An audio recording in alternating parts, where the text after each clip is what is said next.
Hello, YouTube. Um, Bit of a different video this time.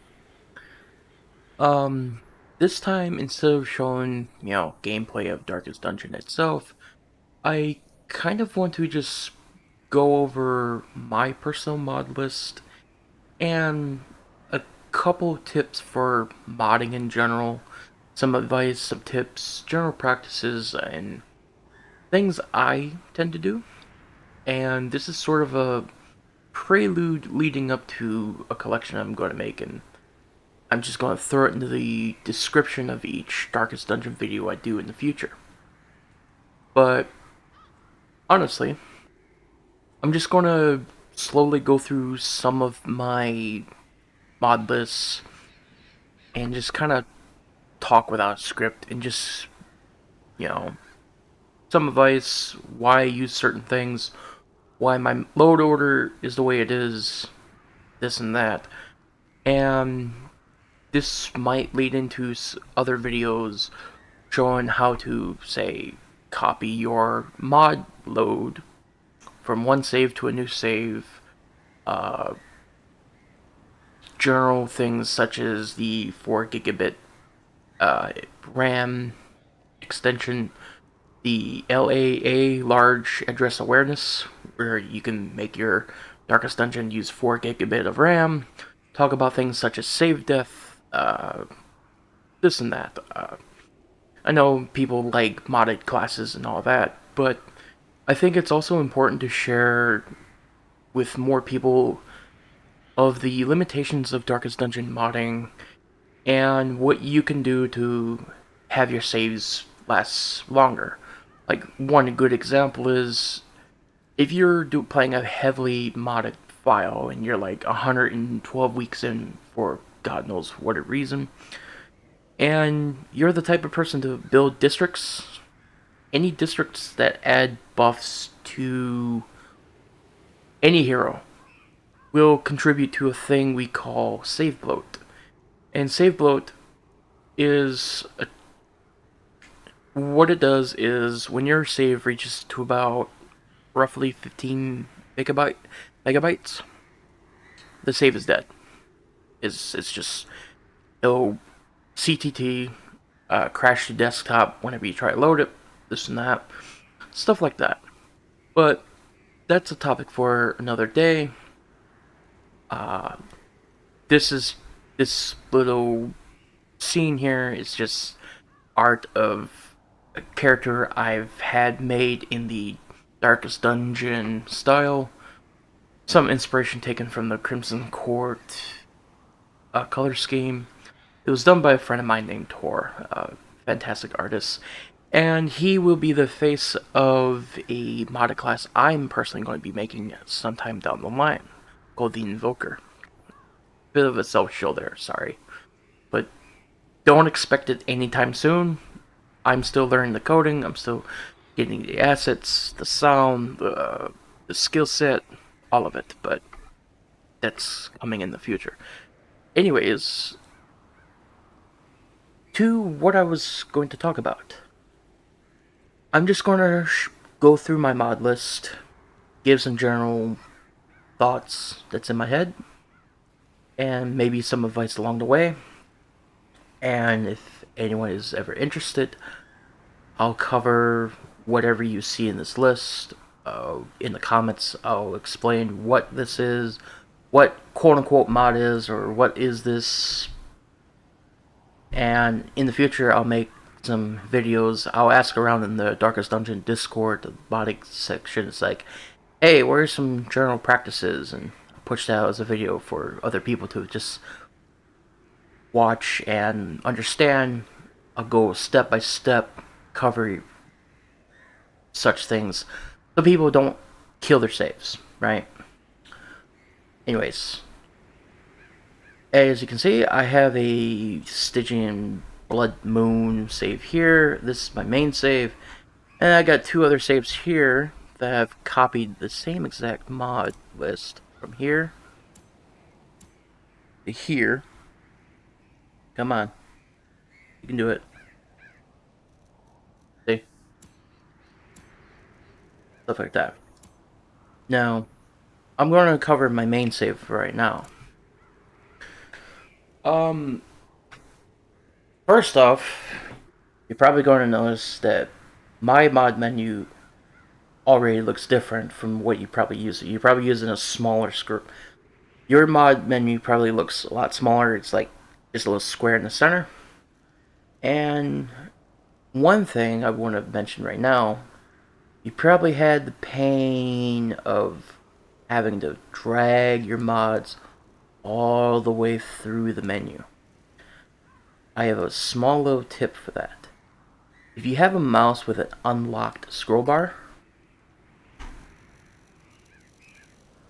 such as that, or a laptop trackpad, you can make organizing your mod list a little less painful. Anyways, now also there's gonna be no transitions, there's gonna be no script, no nothing, so bear with me. I'm going to keep this as short as I can too. Now, it says over here, drag mods to prioritize top of list as highest priority. There is a load order that you should follow, as load order does matter and it doesn't matter. What I mean by that is, it's if you ever did Skyrim modding, there are certain mods you want to load above others, and some you want to load below others. For example, say I make I have a Hedge Knight, right? If I make any mod that changes his parameters or his stats or anything like that, I would want that mod to load above the Hedge Knight. So say Hedge Knight tweaks, right? You would load Hedge Knight tweaks above Hedge Knight. So the files from that mod will overwrite what's in Hedge Knight. There are also other mods that are dependent on another mod. One example would be the Goblin Huntress Redux by Mint. He's made a redux of an anime mod. It's not really an anime mod. It's made pretty faithful in the Darkest Dungeon art style. Anyways, I'm getting off topic. Actually, right here, there's an example right in front. So the Knight of Cain is on the Steam Workshop. And then there's the Redux mod, which changes the Knight of Cain class to be a little bit more balanced and all that, or objectively more balanced for whoever made that. And you load that above the original class, or anything that is mod dependent. This one, the Redux is dependent on the original mod, right? No. Back to what I was originally talking about. Tooltip consistency. Off the top of my head, I cannot tell you why this is important, but I'm just going to say it's an important mod to have. I will be sure to link this in a collection. Roster size increased by 30. That I'm using O Nightmares version. This one is a lie, 30. I tweaked it to be like 200. Custom footsteps, I believe, is from Baybot and Menlo. This makes it so certain modded classes have like different sounding footsteps as they go. Okay, let me turn on streamer mode. One sec. Sorry about that. Not your Discord, it's mine.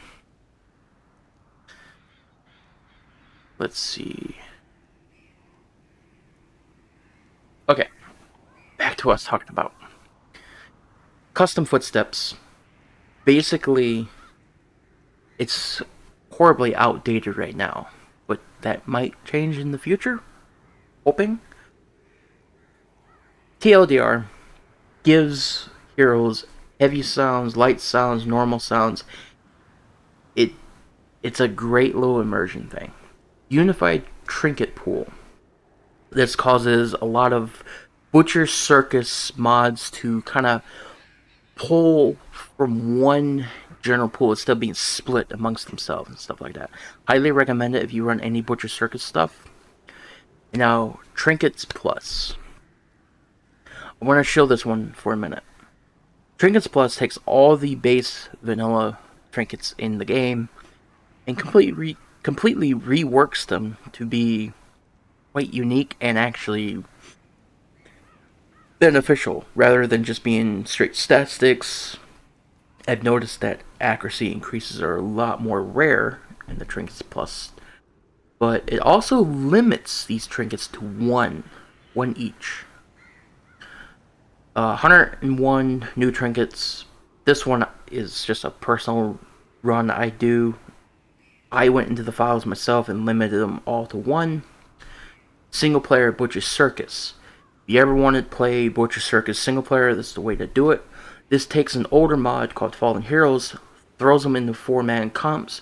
You go in, you fight 4v4. There's no dungeon, no nothing, no provisions.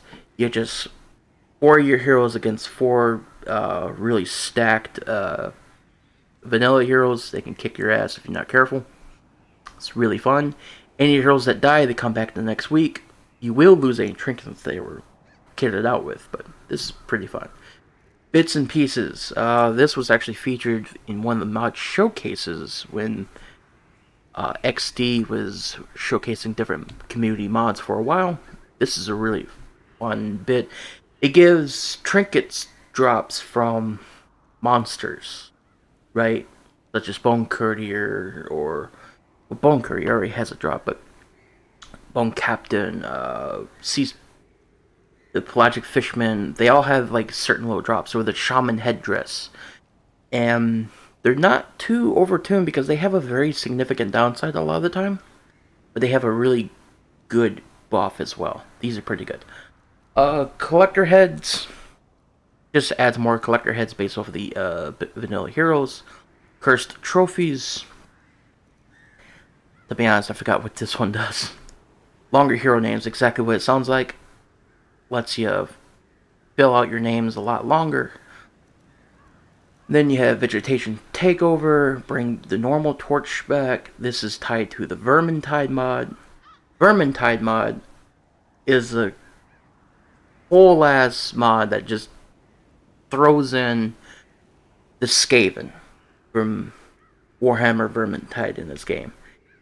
And these little critters are a vibe and a half, and they are so fun to fight, and that dungeon is maddening sometimes. It adds so much content. It's like DLC without even being DLC. 2 more things I want to point out. Farmstead Plus, Courtyard Plus. This takes the Courtyard and the Farmstead and turns them into actual dungeons. They have their own enemies, their own traps and quirks and stuff like that. Really fun. If you ever just wanted to run through the Crimson Court without doing the epic long quests, Courtyard Plus is your friend. If you don't want to keep doing endless harvests, Farmstead Plus is your friend. Sunward Isles. This is an older one. It's an Eastern Japanese themed dungeon, just like Vermintide. Vermintide came later. Vermintide Isles Refreshed is a community overhaul of Sunward Isles to make it a little bit less punishing by going into it. I recommend either running Sunward Isles by itself or the Refresh. If you want it a little bit easier, run a Refresh. Then Festival of Light and Death, Sunward Expansion Night Parade. These are just expansions to Sunward Isles. Raiju is a boss of Sunward Isles. And then you have Cerebral's District's Rework. Cerebral's District's Rework. If you, for some reason, love the district grind, but you are afraid of save bloat, Cerebral's District's Rework turns the permanent buffs that are on your characters into, like, consumables or items that do not contribute to save bloat. You basically get the original buff of said district as an item. It's the best of both worlds, honestly. It's highly recommended if you do anything with districts. Fire attacks. Um, there was a backport of a hero from Darkest Dungeon 2 called the Runaway. And that class used a mechanic that I believe builds off of uh, the debuff resistance to have fire attacks have a ramping damage. Basically, it is a systematically speaking is like another mark. But since then, other characters have gotten what are called quote unquote fire attack patches, such as Seraph, Corsair, Arsonist, Salamander, so on and so forth. And I believe there's more to come in the future. These are really good. It gives a practitioner in particular and Seraph really good niche with Arsonist and Corsair and stuff like that. It's just if you like new things rolled in with your game, they're worth running. Vanilla adjustments, nothing much to say here. They're just, vanilla adjustments. Kirby's just a revamp. If anyone wants me to ever cover these, I will.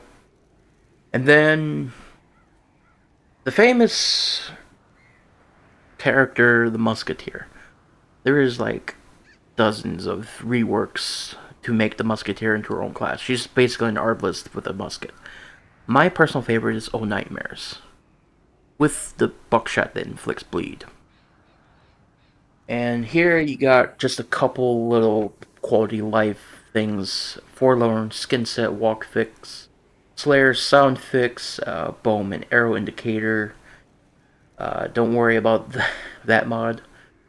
Veiled, Blazing Lord, Philomath, Exterminator, Examinate, Slayer, Forsaken, Librarian, Salamander, Blackguard, Dreamer, Cataphract, Omen Seeker, Bogatir, Ringmaster Light, Wanderer, Corsair, Exorcist, Snake Charmer, Martyr, Axolotl, Lamia, Seraph, Thrall, Sisters, Wraith, Falconer, Practitioner, aka the Pogfish, Vigilante, Milkmaid, Crystalline Herald, Choir Hunter, Forlorn, Maester, Thorn, Bowman, Stargazer, Silent, Botanist, Mambo, Charlatan, Lawbringer, Entrenched, Viper, Warlord, Trophy Hunter, Anointed, Prefect, 2B, just recently released, Arsonist, Commandant, Bombard, Itinerant Cook, Monitor, Phantom, recently reworked, Powder Keg, Assaulter, Oceanborn, Kraken Slayer, Knight of Cain Redux, Graveborn Monk rework, Dragon's Duelist, Legion, Hedge Knight, Saw Hunter, Voivode, Curator, Magician, Wizard, Wildcat, Human Duchess, Judge, Apollyon, Gourmet, Uncrowned, Goblin Huntress Redux, Martianist, this is a class in testing, Dragon's Watcher, Psychiatrist, Tanker, Dredge, Maynade, and Wretch, and of course, Oni and the Beast Hunter. Those are the modded classes I'm currently running in my main save. I intend for each and every single one of those, maybe save a couple, like the ones that are still in beta or testing. I plan to do like an 8-minute video over each one, just cover the class skills and stuff like that, how they feel, what roles they fill. I'm not going to do full-on analysis. I don't have the time for that, or the video editing patience to really do that.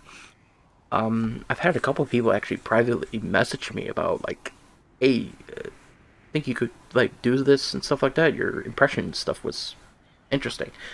Since, well, the only last modded hero coverage we've had was Shuffle FM covering 2B, which Shuffle FM is a great content creator. Go watch his stuff. He's fantastic. His 2B video was a great, well, in-depth coverage.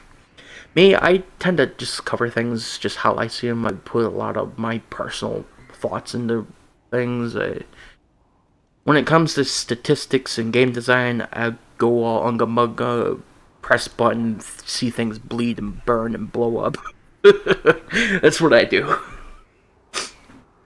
But I have a couple thousand hours in this game, so there's a method to the madness, even if I don't understand what I do. Press button till it works, and then you find out strategies. You know. All right, so get into this. I prefer no damage scaling riposte. This changes it so riposte do scale accuracy, not damage. And then just skins. And here's some of the meat and potatoes. Koala's creature collection. Here be monsters. Chose thing rework. Any boss monsters. This is where you would put them right here. Bristle and Bone, any patches, Guardian reworks. So right here I have mini bosses, enemy mods. I put them below the heroes. Classes, I would put them up here, obviously. And then above that, you would have like any reworks or adjustments to said classes there. Fire attacks, and then districts further up. And then like any huge like area expansions such as Courtyard Plus, Sunward Isles. And then up here I put a couple of trinket mods that I want to take priority. Anyways, sorry for that quick tangent. Going back down here to the enemy mods. In all honesty, here be monsters, Koala's creature collection. Those two are, and Home for Lost Monsters. That's the other one. I think they should be a standard to run alongside heavily modded saves, because the base cast in this game, they're not going to stand up against to some of these modded classes. They're just not. Especially some of the bosses. I deleted the hag in like 3 attacks with a riposte with Theoni. Beefing up some of these bosses and throwing in some enemies that are like want to rip your hair out, like the Kraken in particular is like my current nemesis right now. It adds a lot more challenge than you think. It's like playing a whole new game all over again when you come across monsters you've never seen before, or some bizarre mini boss that's just you don't know how to approach them. It just adds so much to the game, more than you expect. And then going away from that, we have the Kristen Harbinger, another boss, Ringmaster boss fight. There's a lot of great enemy stuff. The Coven in particular, these birds, install at your own risk. The Coven are tough. And then we get down. So after you would do classes and you would do your enemies and mini bosses, below that is where I would recommend putting like trinket and quirk mods, right? And then below that is where you would start putting your district stuff. And then below that, anything like miscellaneous light stuff like DD2 style blight icons, faster scouting, or skins. You just throw everything else that don't fit in those categories down here. There is a handy dandy there is a handy dandy little image that tells you exactly what your what you call it. My brain's not working. Tells you what your load order should be. Let me see if I.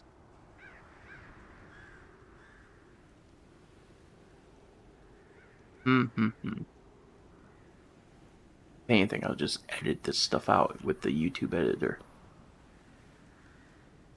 Ah, found it.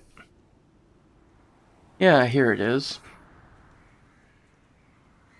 I'll throw it up on the screen for you guys.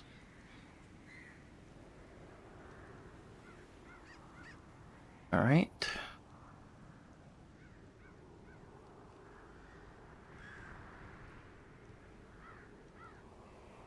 Boom. This is it. Right here.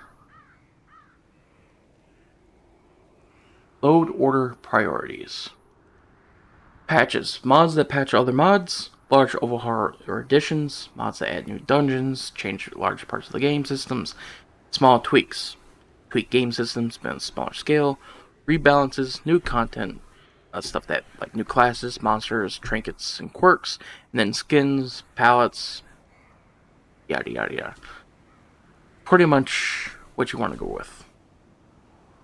With that said, I guess we'll close out the video from here. If you guys have any questions regarding modding practices and what the hell LAA is or anything like that, let me know and I'll try to cover it as best I can. I'm a streamer first and a YouTube content creator last. I have not made many videos if it's not painfully obvious. But anyways, just try my best to help people out here. I think it's best that people know some of these things like load order priorities and stuff like that. Like use whatever classes and mods you want to use, stuff like that. But having good common sense and more knowledge doing this stuff is always good to have, you know? It doesn't hurt anybody to know this stuff. Anyways, I am the Sorting Helmet, and I'll see you guys next time. Bye. Au revoir. Auf Wiedersehen. Ciao. That's another one. See ya. Tune in next time. Bye, guys.